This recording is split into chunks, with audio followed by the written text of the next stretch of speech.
बिस्मिल्लाहिर्रहमानिर्रहीम। मैं हूं आपका होस्ट प्रोफेसर इकबाल हैदर और आप मेरा YouTube channel cricket with Iqbal Haider देख रहे हैं।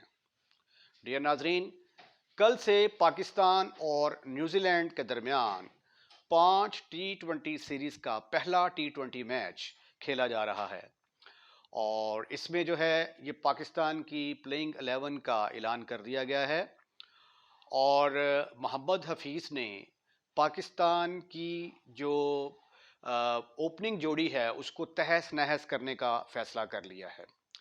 एक बात की मुझे समझ नहीं आती कि एक चीज़ आपकी सेटल है और जो प्रॉब्लम आपको हो रही है वो मिडिल ऑर्डर के अंदर हो रही है। ओपनिंग के अंदर कोई मसला नहीं है। T20 के अंदर रिजवान और बाबर मुसलसल जो है वो अच्छा परफॉर्म करते हुए आ रहे हैं। तो मेरे ज़ाती ख्याल के मुताबिक ओपनिंग पेयर को तो छेड़ने की ज़रूरत ही नहीं है। जो प्रॉब्लम्स हमें फेस करनी पड़ रही हैं वो मिडिल ऑर्डर के अंदर जो है वो हमें प्रॉब्लम्स फेस करनी पड़ रही हैं। पिछले 2-3 साल से हमने काफ़ी सारे प्लेयर्स जो हैं वो मिडिल ऑर्डर में ट्राई किए। शुएब मलिक खेलते रहे, मोहम्मद हफीज़ खेलते रहे, उसके बाद फिर हैदर अली को हमने ट्राई किया, खुशदिल शाह को ट्राई किया, लेकिन कोई भी जो है काबिल एतमाद मिडिल ऑर्डर बैट्समैन अभी तक हमें T20 के लिए दस्तयाब नहीं हो सका। तो पाकिस्तान के लिए जो मेजर कंसर्न है वो पाकिस्तान की मिडिल ऑर्डर बैटिंग है।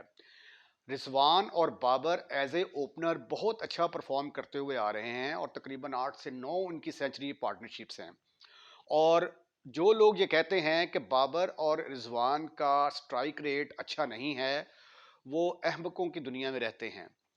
ये बाबर आजम और रिजवान की ही जोड़ी है जिसने 200 का टारगेट जो है वो बगैर किसी विकेट के नुकसान के जो है वो चेज किया हुआ है।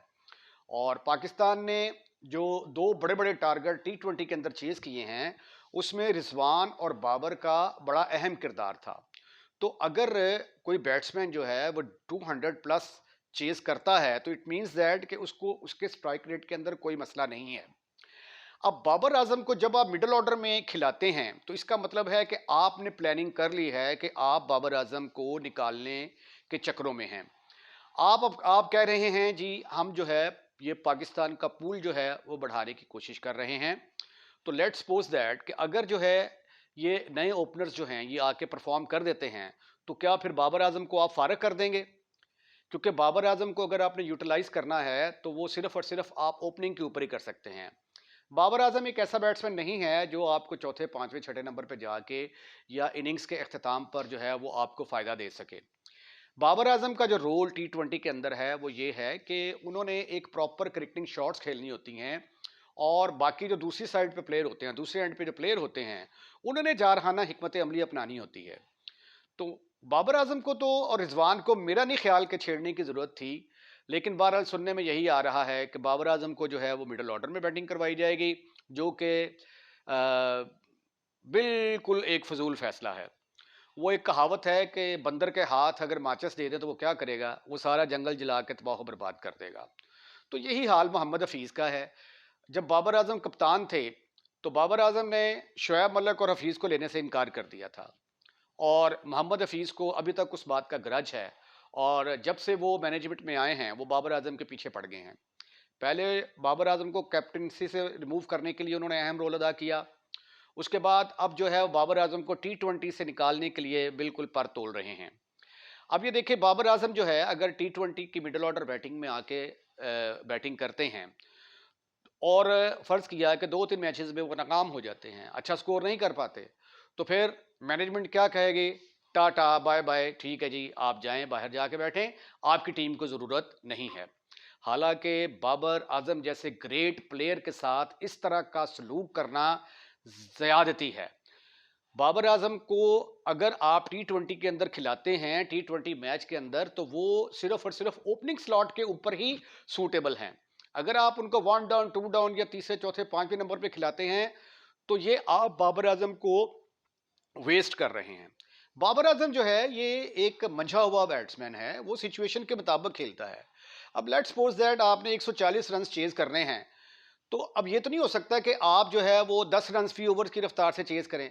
मसला तो ये है कि टारगेट आपने 140 का अचीव करना है तो आप उसके मुताबिक बैटिंग करेंगे। अगर आपको 170 चेज करने हैं तो आप उसके मुताबिक जो है वो चेज प्लानिंग बैटिंग करेंगे। जिस तरह की जरूरत होती है बाबर आजम बिल्कुल उसी तरीके से अपने आप को उसी पोजीशन में कन्वर्ट कर लेते हैं। तो ये एक बहुत बड़ी ज्यादती बाबर आजम के साथ होने जा रही है और बाबर आजम को पाकिस्तान की T20 क्रिकेट टीम से बाहर निकालने का जो मंसूबा है उसका सुबह से आगाज हो रहा है। और कुछ दिनों बाद आप ये भी देखेंगे कि रिजवान के ऊपर भी यही जो है ना ये इल्ज़ाम आएंगे कि रिजवान का जो है वो स्ट्राइक रेट अच्छा नहीं है, तो लिहाजा रिजवान जो है वो भी T20 के अंदर सूटेबल बैट्समैन नहीं है, उनकी जगह पे फिर आजम खान को जो है वो ज़बरदस्ती टीम के अंदर जो है वो शामिल किया जाएगा। अब मुझे एक बात की समझ नहीं आती कि आजम खान जो है वो उनका तो एक जिस्म ही क्रिकेटर जैसा नहीं है। अगर आप उनको टीम में खिलाते हैं तो उनकी जगह सिर्फ और सिर्फ एज ए विकेट कीपर बनती है और विकेट कीपर आपके पास मोहम्मद रिजवान की शक्ल में एक होनहार और ज़बरदस्त किस्म का टैलेंटेड बैट्समैन मौजूद है। और अगर आप रिजवान से जो है ये विकेट कीपिंग नहीं करवाते और उसको फील्ड में जो वो फील्डिंग करता है outside mid on mid of इधर फील्डिंग के लिए आप उसको खड़ा करते हैं और विकेट कीपिंग के लिए आप आजम खान को खड़ा कर देते हैं, तो ये पाकिस्तान की क्रिकेट के लिए ज्यादती है। कम से कम जो क्रिकेटर है उसको क्रिकेटर नजर आना चाहिए। अब आजम खान को पता है कि अगर मैंने पाकिस्तान को रिप्रेजेंट करना है तो फिर वो अपने वजन के ऊपर क्यों नहीं कंट्रोल करते।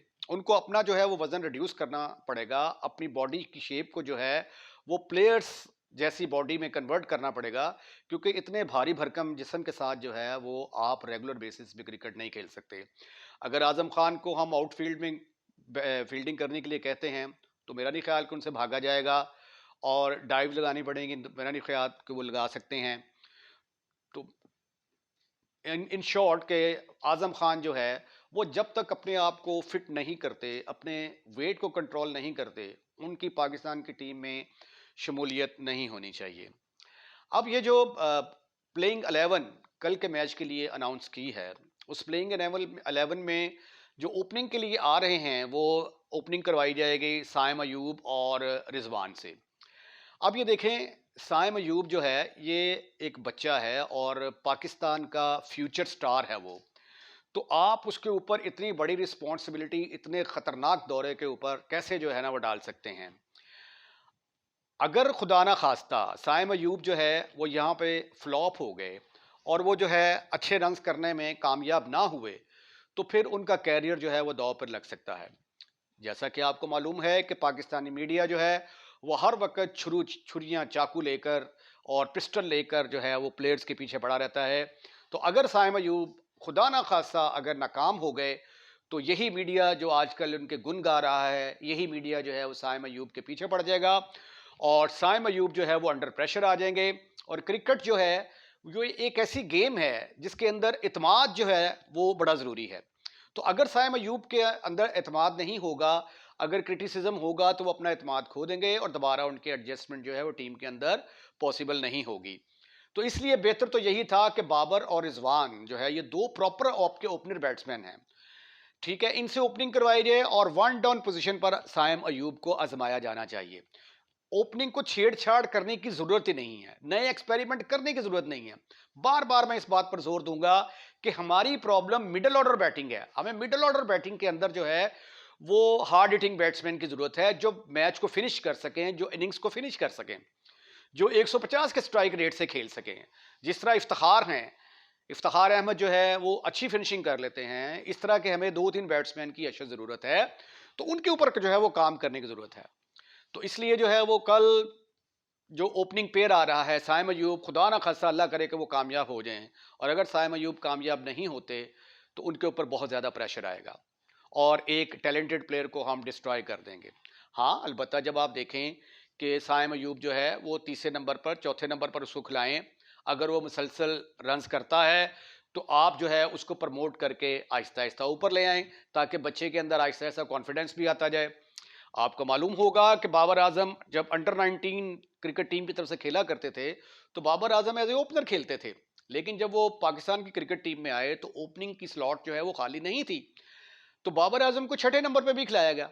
बाबर आजम ने छठे नंबर से परफॉर्म करके अपने आप को प्रूव किया कि वो एक अच्छा प्लेयर है और फिर with the passage of time जो है उनको हम प्रमोट करते रहे और फिर जो है ना अब माशाल्लाह वो T20 के अंदर ओपनिंग और वनडे मैचेस के अंदर तीसरे नंबर पर खेलते हैं और टेस्ट मैचेस में वो चौथे नंबर पर बैटिंग करने के लिए आते हैं।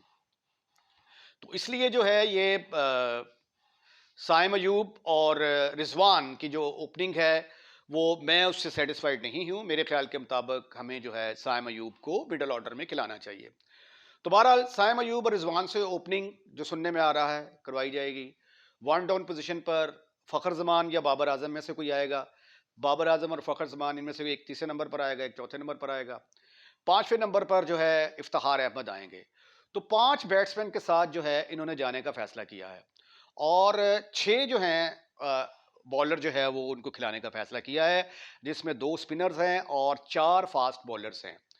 और दूसरे लफ्ज़ों में ये अगर कहा जाए कि ये जो अगर यही टीम अगर खिलाई गई तो मेरा ख्याल है कि ये बैटिंग लाइन जो है ये बहुत ज़्यादा कमज़ोर है और अगर शुरू में 2-3 विकेट्स गिर जाती हैं तो पाकिस्तान की टीम अंडर प्रेशर आ जाएगी और पाकिस्तान के लिए 100 सवा 100 स्कोर करना भी मुश्किल हो जाएगा। जो 5 बैट्समैन, नंबर 1 तो साइम अयूब हो गए, number 2 Rizwan, number 3 Babar Azam, number 4 फखर जमान, नंबर 5 इफ्तिखार अहमद। 5 ये बैट्समैन। उसके बाद फिर 2 ऑलराउंडर्स जो हैं मोहम्मद नवाज और उसामा, दोनों स्पिनर्स को खिलाने का फैसला किया गया है। तो ये टोटल हो गए 7 और 4 फास्ट बॉलर के साथ पाकिस्तान की टीम जो है मैदान में उतरेगी, जिसमें कप्तान शाहीन अफरीदी, हारिस रऊफ और जमान खान और वसीम जूनियर शामिल होंगे। मेरे ख्याल के मुताबिक जो है ये बेहतर होता कि अगर 2 स्पिनर्स जो हम खिला रहे हैं, इन 2 स्पिनर्स की बजाय अगर हम एक स्पिनर के साथ जाएं तो that is much much more better और हमारी बैटिंग जो है वो भी इंक्रीज हो सकती है। अगर हम मिडिल ऑर्डर में एक बैट्समैन ले लें, हसीबुल्ला हैं हमारे पास, साहबजादा फरहान हैं, ठीक है, आजम खान के तो मैं हक में नहीं हूँ, तो इन दोनों में से किसी एक को जो है वो मिडिल ऑर्डर में जो है ना वो मौका देना चाहिए। 6 बॉलर के साथ जाना जो है मेरा नहीं ख्याल कि ये कोई ज़्यादा दानिशमंदाना जो है वो फैसला होगा। बहरहाल अब देखते हैं कि शाहीन अफरीदी जो है, जो कल अपने T20 मैच का डेब्यू कर रहे हैं, किस तरह की वो कप्तानी करते हैं और किस तरह वो पाकिस्तान को लीड करते हैं। Best wishes to Pakistan. लेकिन इन द एंड मैं ये कहूँगा कि नीयतों को दुरुस्त करने की ज़रूरत है। जो कम्बिनेशन आपका ठीक है उसको छेड़छाड़ करने की ज़रूरत नहीं है। पाकिस्तान की प्रॉब्लम्स जो है वो सिर्फ और सिर्फ मिडल ऑर्डर बैटिंग के अंदर हैं और मिडल ऑर्डर बैटिंग के ऊपर जो है वो तवज्जो देने की ज़रूरत है। इसके साथ ही मैं आज की अपनी वीडियो का अख्ताम यहीं पे करता हूं। अगर आपको ये वीडियो पसंद आई है तो इसको ज़्यादा से ज़्यादा लाइक कीजिएगा और अगर आप इस चैनल पर नए हैं और अभी तक आपने इस चैनल को सब्सक्राइब नहीं किया तो बराए मेहरबानी इस चैनल को सब्सक्राइब करें और अपने दोस्तों रिश्तेदारों को भी इनवाइट करें कि हमारे इस चैनल को सब्सक्राइब करें। अपना ख्याल रखिएगा, अगली वीडियो का इंतज़ार कीजिएगा। अल्लाह हाफिज़।